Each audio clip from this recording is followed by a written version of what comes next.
আসসালামু আলাইকুম প্রিয় শিক্ষার্থীরা, তোমরা জানো যে তোমাদের বার্ষিক সামষ্টিক মূল্যায়ন নির্দেশিকা প্রকাশিত হয়েছে। আজকে আমরা বাংলা বিষয়ের বার্ষিক সামষ্টিক মূল্যায়নের নির্দেশিকাটা দেখে নিব।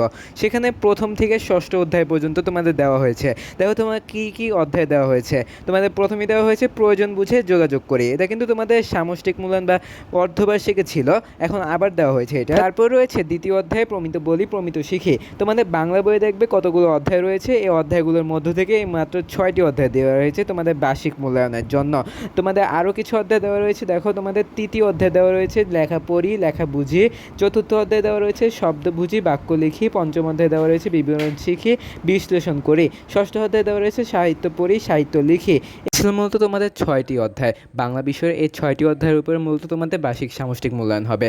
এবং এখন পর্যায়ে এসেছে মূল্যায়ন কাঠামো বলার। মূল্যায়ন কাঠামো হবে যেভাবে, সেটা হচ্ছে শিক্ষণকালীন মূল্যায়ন থাকবে 30% এবং সামষ্টিক মূল্যায়ন থাকবে 70%।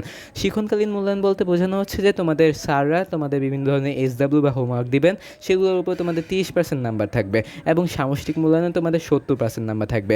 পরীক্ষা কিন্তু হবে 100 নাম্বারই। তবে তোমাদের বাংলা পরীক্ষা 100 নাম্বার হলেও তোমাদের যদি 100তে 100 পাও, তাহলে তোমাদের 70% অর্থাৎ 70 নাম্বার যোগ করা হবে। এটাই ছিল মূলত তোমাদের বার্ষিক পরীক্ষার জন্য বাংলা বিষয়ের সিলেবাসটি। এর পরবর্তীতে আমরা তোমাদের বার্ষিক পরীক্ষার আর যে বিষয়গুলো আছে সেগুলোর উপর সিলেবাস দেওয়ার চেষ্টা করব। তো এর পরবর্তী ভিডিও দেখার আমন্ত্রণ জানিয়ে আজকের মতো এখানেই শেষ করছি। ধন্যবাদ সবাইকে।